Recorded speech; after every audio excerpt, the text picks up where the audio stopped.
Corey Sparkers here for Slap News. We've got a very special edition here today. We are going over the light heavyweight rankings after Power Slap number 2.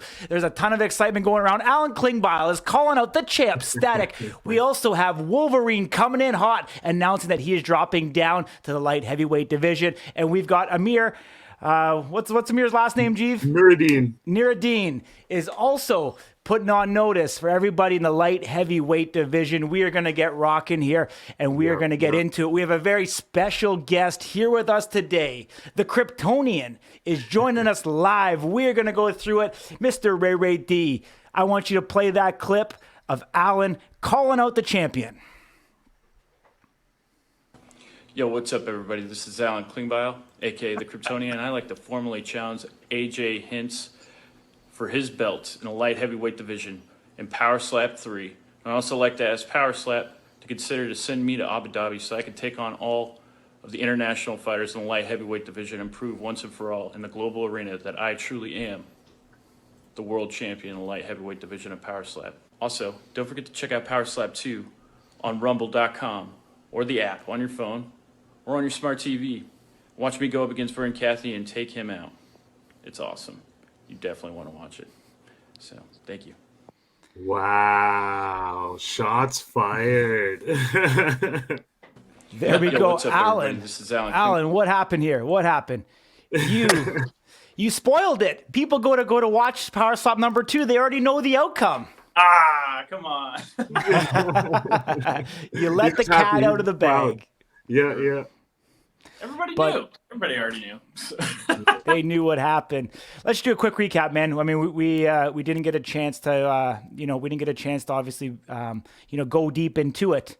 But, we obviously talked to you in Vegas off the record.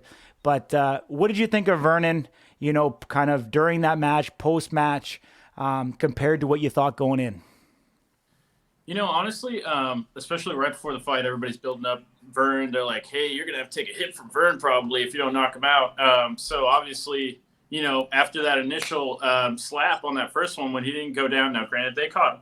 But, when I realized I was going to have to get hit by him and I saw he was like fully coherent when he came after me, I was worried. I was like, this is the guy who knocks every single person out. He even, possibly knocked out AJ on his head. So I was, there's that sense of recognition, at least, like, this could hurt. But honestly, I was a little disappointed after I got hit. I was like, is that all you got, man? Like, I thought you were the guy. So, yeah. Got it. So after taking off that victory, knocking off the number 1 contender, the rankings haven't been updated. But do you see any reason why you are not that number 1 guy in the contender rankings?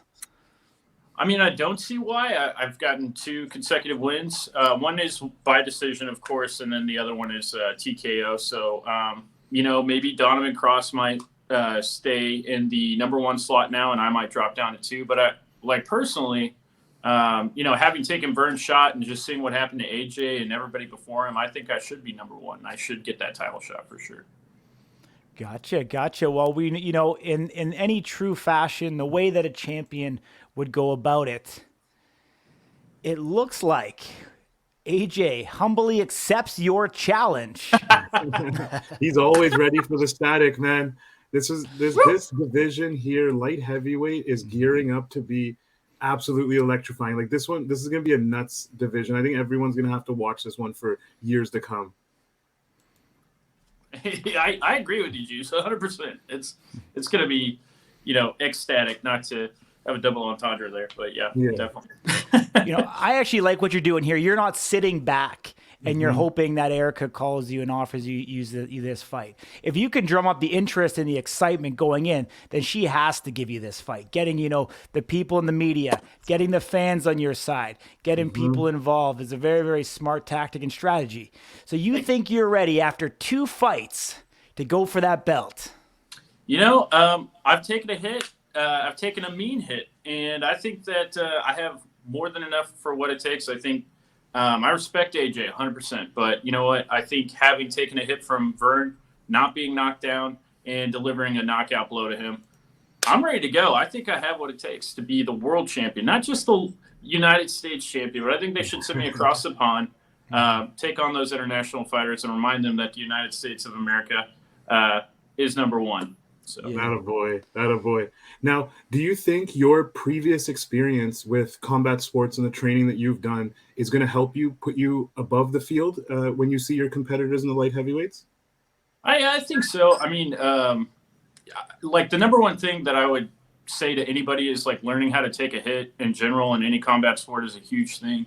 But you know, I've gone up against some fierce boxers, and I think that kind of helped me, you know, prepare for the moments where I'm out there, and it's just like they just, you know, to be completely still, knowing that like a hit is about to, you know, come straight into your face, and maintain that like ability. Like in the back of my mind, I'm always thinking like, okay, if I do get hit hard enough to be rocked, just drawing on that previous experience to stay in the game and not, you know, not go down, or if I do go down, just to hold on for a little bit and then to get back up while I'm ready to go, you know. So definitely. Yeah. Awesome, my man. I mean, we've got one other guy. We kind of touched on it there in the intro, but Right. as of right now, we have Ron Beta, Wolverine, talking about dropping down to the light heavyweight division. Do you think he is going to be trouble for the light heavyweights? I think he'll be trouble for everybody else, you know. I mean, did you post? Did you know that? Had Wolverine posted that before you posted, or did you see that after? Like, when even if you now that you've seen it, does it change anything about how you feel about your chances in the light heavyweights? I mean, obviously, you know, when they're flooding a division, that kind of like concerns me a little bit. I know they're also bringing in Austin Turpin, and you know, he's trying to gun for that title match as well, but hopefully shot him down on that. But yeah, no, definitely. I mean, that's a concern. What was your initial question? I'm sorry, I kind of want to. My question was, did you know Wolverine had made that announcement that he was coming down to light heavyweight before you posted your story? Yeah, definitely. So we were in when we were back in Vegas. There was some rumors that he might drop down, and I got an opportunity to talk to him post match and say, "Hey, are you coming down to the light heavyweight?" That's kind of what I heard, and you know, he's just straightforward guy. He's like, "Yep." So it's like, all right. Ron doesn't really pull any punches. He doesn't beat around the bush at all. Yeah. Yeah, I mean, Ron's been telling us that now for a couple months. Yeah. You know, that he'd like to drop down more of his natural weight class. And it's interesting because you are seeing guys like Jane Stonier, Sass Billy, who competed at super heavy, but is a natural heavyweight. You know, and you stack his body type and his frame against some of these guys like Austin Turpin, against Ron, and you see there is very much a discrepancy and difference in the mass of a human being that it is. So you are starting to see the evolution. And some of these guys, you know, a guy like Austin Turpin, and I'll say it to his face, he needs to drop weight to be able to be at the best of his game. So for him coming back down to a light heavyweight is definitely much more in his natural realm for sure. But it is making this light heavyweight division turning into one of the deepest divisions with guys top to bottom that are extremely dangerous. I want to go over kind of the top five with you. We'll talk about these guys, and I want you to rank who you think are the top contenders 1 through 5. So obviously we've got the champion Static. We have yourself. We have Vern Cathy. We have Donovan Cross. We have Russell Rivero. Let's put Austin Turpin in there, and let's put Wolverine. If there's anyone else that you think deserves to be in that category, go ahead. But how would you rate from 1 to 5 the contenders in the light heavyweight division of Power Slap? Oof. I mean, that's kind of rough with Ron not competing in it yet. Obviously, he's a mean guy. He can clearly take a hit. So I don't want to undercut AJ by any means. So I'm going to keep AJ as number 1 until that's proven otherwise. I think Ron might be number 2, you know, with myself included until I can go up against Ron. I'll put myself at 3, but I definitely think I should still be able to take on AJ. No problem. And then number 4, definitely Russell Rivero. That guy's got a heck of a hit. I mean, his upper body strength is out of this world. But you know, I feel a little small when I walk up next to him. But you know, but and then I guess Donovan Cross is number 5 for sure. That's the way I would rank that. So okay, Nice. awesome. So we know your desire is to go up against Static. If that doesn't happen, who do you want next instead? I guess put me in the ring with Ron, you know? Yeah, boy. I was hoping that was going to be your answer because I think that's a hell of a contender match. You've already stood up in front of an OG like Vern, and you did your damn thing and you did it really well. So seeing you go against up like someone like Ron, who's arguably a legend in this sport, would be absolutely amazing. Like from rehearsals to a live show to taking on Ron on a contender, that would be a great hero arc for you. Oh, thank you. I totally agree. I appreciate that. Yeah, absolutely, man. You know, obviously we're in depth here. You know, we're trying to get into all the strategy. We talked a bit about technique. We talked a lot of that stuff post fight with you. We think you've got a great trajectory. We think you have, a very good career path, ahead of you. Obviously now the logjam is going to be at that top. These guys are going to fight, for that contender ranking. Obviously right now with Russell taking the loss, we're unsure where he's going to be up against, Right. some of the new guys coming into the division, yourself obviously winning, winners win and winners rise to the top. And if you continue to win, they definitely cannot deny you the opportunity. So I think in the light heavyweight division, you're right up there for that opportunity to go for the actual belt going into it with a win. Cause you look at Wolverine, didn't win, his last match. Russell didn't win his last match. Donovan Cross, he should be back actually this fall. There is an outside chance we will see him at Power Slap number 3. Okay. I know he's had some medical issues that he's trying to get cleared for. And it seems like they want him to kind of take an MMA bout or a bare knuckle bout kind of first to prove that his medicals are fine and the athletic commission are pass and are okay with his medicals. So we may see him back. In the very near future. So it's interesting to kind of see where these guys are at, in regards to that. But I think you're right up there. I think you've got a great opportunity for that light heavyweight. And, Frank, and Dana let it be known that they want every title to be defended at every single numbered event that gets put out there. So I think that is a great opportunity for guys like yourself to have these chances and these opportunities and be ready when that bell calls, man. We've seen a ton of stuff happen at Power Slap number 1. I got to ask you, watching that John Davis fight, are you trained in both your left and right now so that you are ready for anything? Oh, yes, sir. The day I got back, I started practicing with that left in case, Yeah. Yeah. Any little injury could happen. It's like, just keep them both, You got to be ready. Like even from your MMA background, you got to be ready for anything that's going to happen in that cage. And if that means switching your stance or switching, the way you throw your hand, you got to be ready. And I think that match was, for everyone that was there and everyone who watched it, any potential striker, I think that's a pivotal moment in the sport where guys are going to start training differently because of that match. Like that was a title match and it could have gone the wrong way, for John. So yeah, seriously. Yeah. That's Which is great. But I'll give you one piece of advice, man, if you don't mind. Absolutely. You should invest in your career, invest in the tools that you need to be successful. I know you're just getting started. You're starting to get the paychecks, but don't feel bad any time that you invest in a piece of equipment to better your training. And the reason why I say that is I know from being a bodybuilder, I ended up buying a step mill for my house when I was in contest prep. And it was like, this was a $13,000 investment.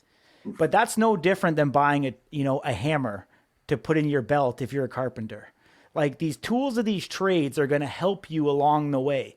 And so if you need to buy a hammer strength 4-way neck machine to train your neck at home, if you invest in a bob, if you invest in heavy bags, like these are tools you're putting in your toolbox that's going to better your career.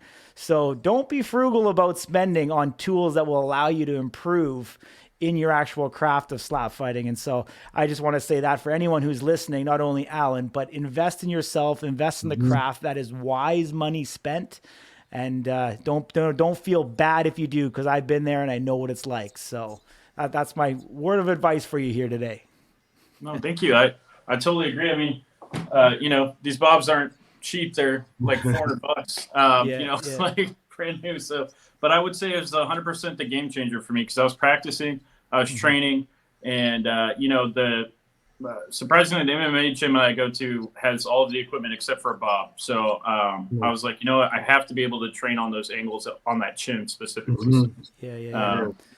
game changer. Absolutely, my man. We have one other episode coming out that we actually just did. I'm going to tease it, but me and Big Jeeves did a Strike Zone episode with Nick Best. You're going to want to watch it. He talks about some really unique techniques in terms of striking and how to avoid stepping. So that is a teaser. If you haven't seen it, you're going to go over to our YouTube channel once it's released and watch that, because I think it'll get your gears rolling about slapping techniques and how to avoid fouling. Yeah, okay. And this is the strongest man in history, he's dubbed. So I was super stoked that he was able to give some advice to our strikers. So yeah, definitely stay tuned, like, subscribe, turn on the post notifications so you guys know when this stuff drops. Yeah. For sure, definitely. So we appreciate you, Alan. Absolutely, man. Great joining us in. Glad that we could do the breakdown with you. Talk about all the hype you are doing in social media right now, calling out the champ. I'll give you the last word. Just shout out your social handles and any sponsors or anyone that's helping support you to get through this, going into Power Slap number 3. Okay. Thank you so much. Yeah, no, first and foremost, I want to give a shout out to you guys, Slap News. Without these guys, we wouldn't be able to promote ourselves or what's going on very well. So I would say, if you haven't subscribed to them, check out their YouTube channel, subscribe here, watch there for sure. My handle is the Kryptonian. The only thing that's different is it's TH3, and the rest of it's Kryptonian on Instagram.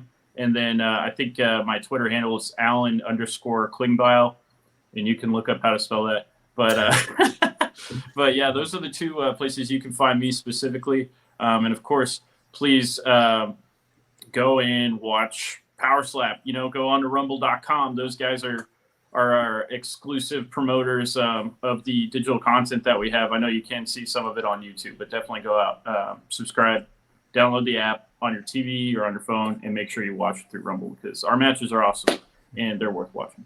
So. Awesome, man. Thank you, buddy. I can't wait to see more. You're going to be a great ambassador for Power Slap. Have a great day, man. Yeah, and you too.